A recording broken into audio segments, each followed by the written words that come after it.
ny mofinaina isan'andro atolotry ny mpitandrina rakotina valina maoly.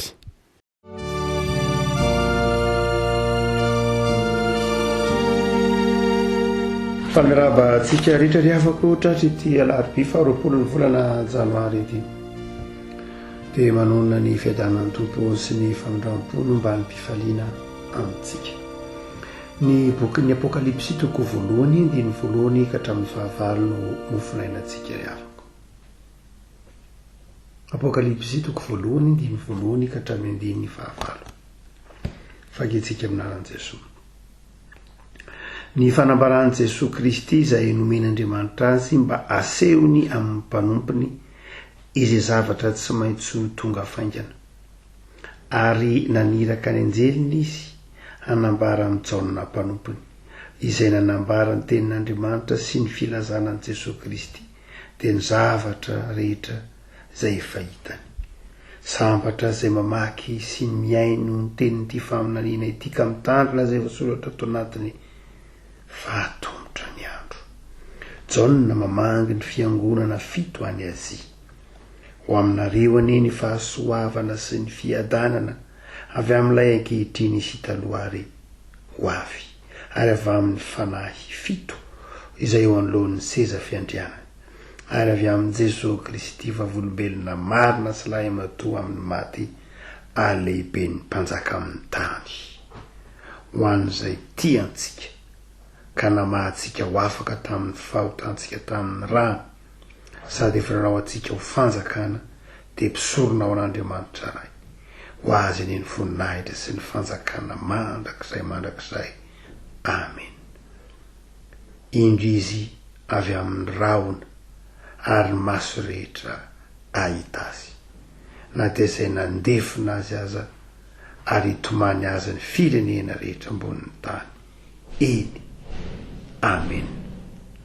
Izaho no ary fahasomeka hoy ny Tompo Andriamanitra, ilay ankehitriny sy taloha ary ho avy dia ny tsy to. Ray maso no manamasinanay amin'ny fahamarinana ny teninao, ny fahamarinana. Amen. Maneho ny maha-izy azy ny tompo. Izay moa no lohahevitra riavako amin'ity volana janoary ity. Maneho ny maha-izy azy ny tompo. Inona no maha-izy azy asehon'ny tompo na asehon'ny fahitany Jaona ato amin'ny bokin'ny apokalipsy amin'ity toko voalohany andininy voalohany ka hatramin'ny fahavalo ity? Inona ilay maha-izy azy an'Andriamanitra asehony ity andininy eto am-pelatanantsika ity? Voalohany indrindra dia izao, hoy izy manao hoe ho aminareo anie ny fahasoavana sy ny fiadanana avy amin'ilay taloha sy ankehitriny ary ho avy, dia avy amin'ny fanahy fito eo anoloan'ny seza fiandrianana, avy amin'ny Jesosy Kristy. Amin'ity repetanantsika ity zany afaka malala dia miarihary ilay Andriamanitra telo zay ray. Ampitoboina aminareo anie ny fahasoavana sy ny fiadanana avy amin'ilay ankehitriny sy taloha ary ho avy. Hitantsika ao amin'ity andininy ity fanambaran'i Jesosy Kristy izay nomen'Andriamanitra azy amin'ny andininy voalohany. Samy voatanisa ato anatin'ity andininy vita am-piatanantsika ity zany na Andriamanitra, na ny fanahy, na Jesosy.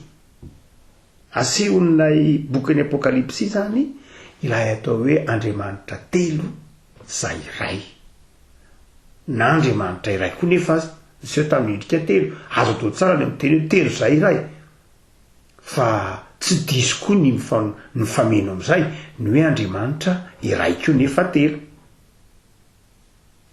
Tsy mifanohitra mihitsy zany. Andriamanitra iray ihany izy nefa niseho tamin'ny endrika telo: Andriamanitra zanaka, Andriamanitra fanahy, Andriamanitra ray. Kanefa koa Andriamanitra telo izy aty amin'ny testamenta vaovao, na ny maromaro koa samy niseho tamin'ny endrika telo izy aty amin'ny testamenta vaovao, fa iray ihany izy ao amin'ny testamenta taloha. Ary ny toa mahazatra antsika kokoa ara dia tsy telo zay iray fa iray nefa telo. satria avy any amin'ny testamenta taloha maka ty amin'ny testamenta vaovao tsy ny voambolana akory ny zava-dehibe fa ny ahatakarana hoe tsy ny isan'olombelona akory ny zava-dehibe eo fa Andriamanitra namonjy atsika dia niseho tamin'izay entika telo izay Andriamanitra ray bahary nahazo zao rehetra zao tamin'ny alalan'i Jesosy zany de ny tenin'Andriamanitra de ny teniny fa Jesosy kosa zanak'Andriamanitra izay no filazan'i Jaona hoe tamin'ny alalan'i Jesosy nahariana zao rehetra zao satria teny izy ary ny teny dia Andriamanitra ary ny teny dia tao amin'Andriamanitra ary ny teny dia ny teny sy mpiainana teny sy ny aina fahavelomana fiainana teto amin'izao tontolo zao ary ratsy tamin'ny alalan'ny teny Jesosy io tsy nisy nohariana zao rehetra zao dikan'izany Jesosy dia tsy afa-tsy akory fa zanak'Andriamanitra ary tamin'ny alalan'i Jesosy no nahariana ny zavatra rehetra natao an'i Jesosy ny zavatra rehetra zay ny mahalehibe ny mpanjaka ny tany azy tamin'ny alalan'i Jesosy nahariana Andriamanitra zao rehetra zao any amin'ny boky Genesis natao hoe teny izy fa i Jaona mitemana hoe teny io tsy afa fa Jesosy io logos io Jesosy de eto Jaona miteny manao fahitana izy ny lehibe ny mpanjaka amin'ny tany natao azy zao rehetra zao satria izy no nahariana azy izy nisy mpiainana de tsy mahagaga raha toka Jesosy ihany no mampitaony azy fijaliana namonjy atsika namonjy ny olombelona satria tamin'ny alalan'i Jesosy nisy ny fiainana na aina teto amin'izao tontolo zao de tsy maintsy ho tamin'ny alalan'i Jesosy ihany namonjena ny olona rehefa niala tamin'Andriamanitra ny olona mazary zany tsy hoe nisy mpiainana tany amin'ny fahariana ihany Jesosy fa nisy mpiainana mihitsy koa rehefa niodana tamin'Andriamanitra ny olona indray sy ny zavaboary dikan'izany Andriamanitra bahary Jesosy mpamonjy ny testamenta vaovao hoe Jesosy mpamonjy raha Andriamanitra mamonjy ny dikany teny hoe Jesosy dia Andriamanitra mamonjy fa izao rehefa vitan'i Jesosy ny famonjena petraka eo an-tananakavanan'Andriamanitra izy amahazanaka azy eo an-tananakavanan'Andriamanitra izy finoantsika izany fa ny ekim-pinoana zany ary averin'ny Paola ny amin'ny Romanina 9 averin'ny epistily Joatany Jaona eo ankavanan'Andriamanitra Jesosy amahazanaka azy de izy ahoana no hahatonga antsika hadio lalandava rehefa nidiovin'i Jesosy tamin'ny rany io tenenin'ny Apokalipsy io izy manao hoe nanadio antsika ho afaka tamin'ny fahotanandininy fahadimy ho an'izay tia antsika ka namahantsika ho afaka tamin'ny fahotana tamin'ny rano Jesosy mpamonjy de madio isika no ny amin'ny rano Jesosy fa mety hiverina loto indray de ahoana nataon'i Jesosy mba tsy hiverina maloto itsika nampitoeriny ao anatintsika ny fanahy masina io tenenin'ny andininy fa efatra io izy hoe ny fanahy fito eo alohan'ny Jery Fiandrianana nomen'Andriamanitra atsika ny fanahy mba hahatonga atsika hadio lalandava hahatonga atsika hahibebaka hahatonga atsika hiazona ny fahamasinana fa raha sy eo ny fanan'Andriamanitra dia miverina manota indray zanatria fa rehefa nidiovin'ny tompo indray mandeha ka hampitoerina eo anatintsika ny fanahy dia izao tonga zanak'Andriamanitra dia madio isan'andro nahoana madio isan'andro satria mivavaka isan'andro ka nahoana madio isan'andro satria mibebaka isan'andro le fanahy masina atao anatiny teny hoe manao ny mania nahoana ianao ny manota nahoana ianao ny tsy mivavaka nahoana ianao ny manamaritena nahoana ianao ny tsy mahafoy no zany dia asehon'ny Jaona zany eto amin'ity andiny vitsy eto amin'ny fanokafana ny boky ny Apokalipsy ity lay Andriamanitra telo zay iray Andriamanitra ray bahary nanao zao rehetra zao Andriamanitra zanaka mpamonjy ary ny Andriamanitra fanahy lay mpanadio lay mpitaiza atsika lay mpampianatra atsika lay mpitarika atsika lay manamasina atsika zay ny voalohany avako mala aseho amin'ny boky ny Apokalipsy eto amin'ity andiny vitsivitsy ity fa ny faharoa zay aseho momba izy azy an'Andriamanitra satria tsika manao hoe lohahevitra dia hoe maneho ny maizy azy ny tompo dia ny faharoa dia izao ry avako mala mbola ho avy io Andriamanitra io Andriamanitra ao amin'ny voninahiny mbola ho avy mbola hiverina andininy fahafito mbola hiverina Andriamanitra ary amin'ny alalan'i Jesosy eny amin'ny raha ho any lanitra hiverina izy. Na tsy ino zao tontolo zao na ino zao tontolo zao de ho ny tenin'ny tompo manao hoe ny tany sy ny lanitra ho levina fa ny teniko tsy mba ho levina. Noho izany hiverin'Andriamanitra, mbola hiverina izy. Ary io le fonotsika manao hoe hiverina hitsara ny velona sy ny maty. Raha miverina am'izao Jesosy ry havako de miverina hitsara ny velona sy ny maty izy. Miverina amin'ny fomba hita maso. Fa izy moa efa tonga ingeto amin'ny Krismasy ary mitoetra topontsika amin'ny alalan'ny fanahiny, fa ho avy ny fotoana hiverenany amboninahitra. Ary amin'izay fotoana izay tsy mpisolo vava intsony izy fa mpitsara. Amintsika miresaka izao eo an-tanana ankavanan'Andriamanitra izy misolo vava. Hoy Jaona, raha misy manota de mahana solo vava izy. Izy io Jesosy lay marina. Mahana mpisolo vava tsika de Jesosy eo akaikin'Andriamanitra. Jesosy zany mifona ho atsika. Hoy Paoly, mifona ho atsika Jesosy. Jesosy zany de hatramintsika miresaka izao de mbola manao asa-pisoronana. Asan'ny mpisorona be mifona ho atsika eo anatrehan'Andriamanitra. Andriamanitra mamindra fo amindray amin'ny zandriko iny, mamindra fo indray amin'ny dralahako iny, amin'ny anabaviko iny, mamindra fo amin'ny zandrikeliko iny. Mifona ho anao Andriamanitra, mifona aminao Jesosy eo anatrehan'Andriamanitra. De tsy ianao no hitan'Andriamanitra fa ny fifonan'i Jesosy mifona ho atsika Jesosy. Matotsika toy izao, matotsika tsy lany ringana de noho ny fifona nataon'i Jesosy isan'andro eo anatrehan'Andriamanitra. Mbola mpisolo vava izy, mbola mifona ho atsika izy isan'andro eo anatrehan'Andriamanitra. Fa ho avy ny fotoana ny bokin'ny Apokalipsy, tapitra ny fotoana, mbola hiverina izy ary tsy mpisolo vava intsony izy fa inendray mpitsara, amoaka hidim-pitsarana izy. Ary hoe tenenin'ny Korintianina voalohany toko 10:10 hoe ndray mpimasononja de zao iovan'ny zavatra rehetra, iovan'ny zavatra rehetra. Hiveriny Jesosy eny amin'ny raha ny lanitra. Korintianina voalohany toko 10:10 manomboka hatrany amin'ny 15 aza. Mazava miveriny Jesosy. Le afaka malala tsy zay io Jesosy io Andriamanitra io telo zay raha io hiverina hitsara ny velona sy ny maty. Fa ny fahatelo de hoy filazany azy manadiny 19 lay ankehitriny sy taloha ary ho avy de nitsoto.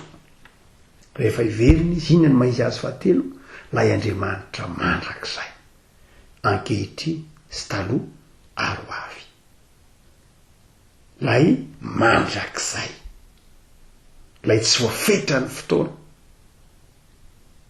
lay Andriamanitra velona mandrakizay, misy mandrakizay, maharitra mandrakizay. Ary reny dikany teny hoe Yahvé moa nintsony katolika azy, Jehova nintsony protestanta azy, tsy any ny olana akory.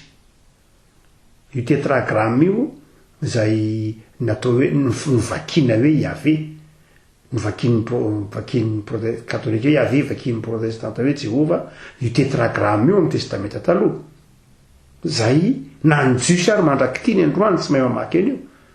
Raha senao vakino ny jiosy amin'ny teny hebreo de tonoana io de tsy mitovy ny ivony. Ahoana ny famaky an'io?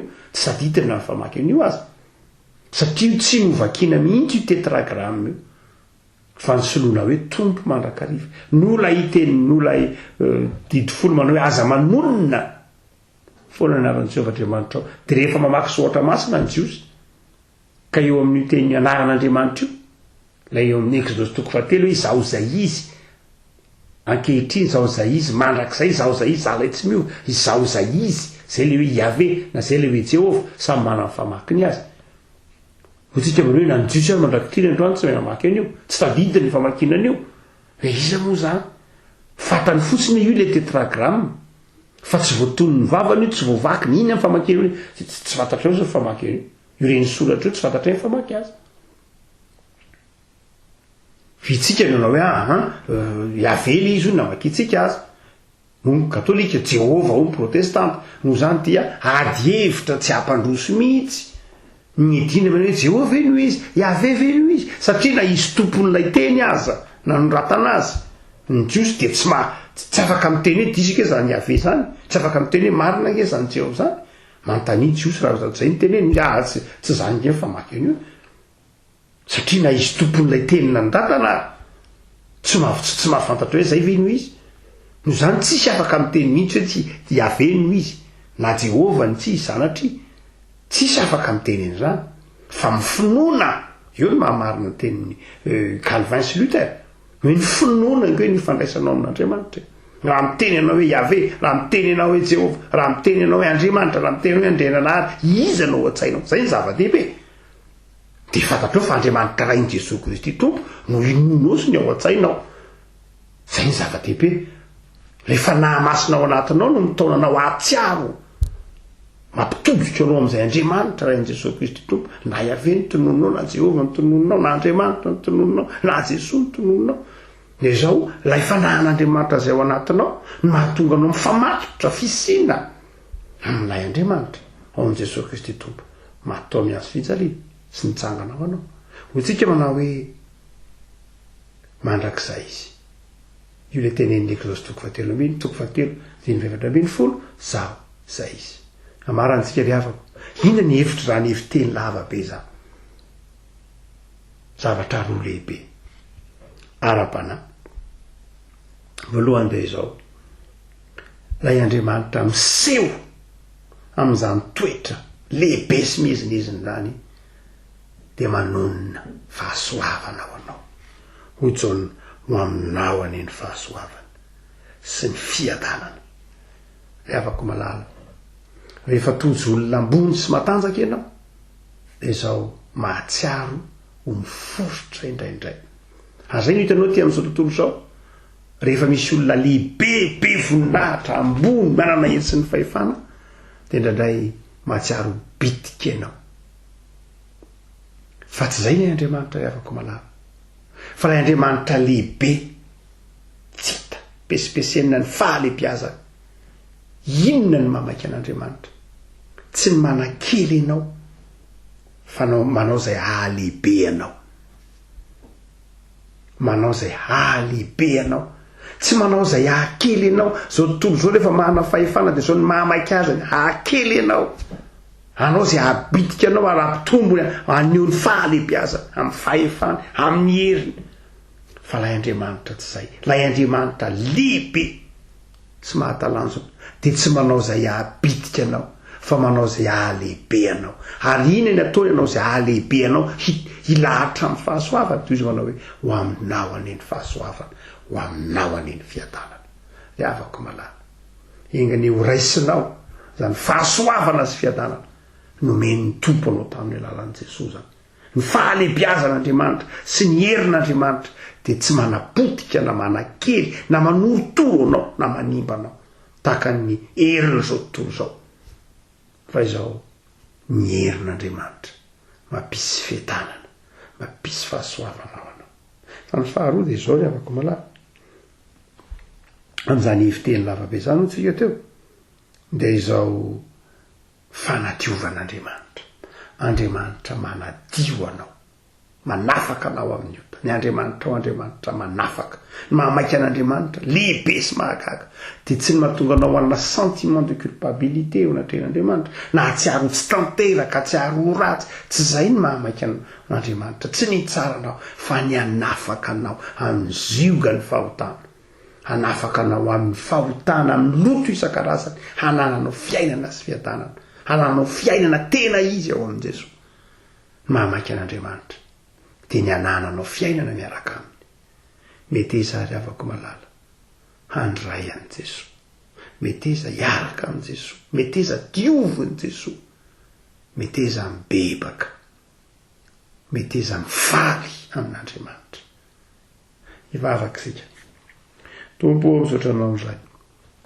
misotranao fa mindrampo ianao lehibe sy mahagaga ianao lehibe sy mahagaga koa ny asanao kanefa lehibe sy mahagaga koa ny famindramponao fa zay olombelona bitika tsinitsinina tianao nafoinao ny zanakao amonjy anay, mahagagy ianao Andriamanitra, tia anay ianao ary de manonona ny fiadananao sy ny fahasoavanao ho anay ianao. Zay simbany zao tontolo zao ny fiadanam-ponay de misaotra Tompo fa manonona fiadanana ianao, misaotra Tompo fa lehibe sy mahagagy ianao ka manarina ny fiainanay, mamboatra ny fiainanay ho fiainam-pifalinatra ao am' Jesosy zanakao. Tompo, tianay ny mamakivaky ny isan'andro nay miaraka aminao. Tao am'izay ho tompon'andraikitra, tao am'izay ho fiasana vely eo am-piainatananao, fiasan'ny fahasoavana, fiasan'ny fiadanana, fiasan'ny fifaliana, ka tsy ho variana amin'ny fandalovany ity zao tontolo zao ity, fa atsiaro kosa fa misy ny fiainana mandrakizay efa nampanantenanao ho an'ny milo, ianao lay mandrakizay izay mbola iseho eny amin'ny rahony lanitra hitsaranay. Tompo, ampitoera ty anatinay ny fanahinao masina, ahatonga anay kristianina mivahiny eto amin'ity tany ity, miezaka mijoro vavolombelonao kanefa mibanjina kosa ny fiainana mandrakizay ovatanonay, de feo zay aina amin'ny fahamasinana Jesosy. Amen.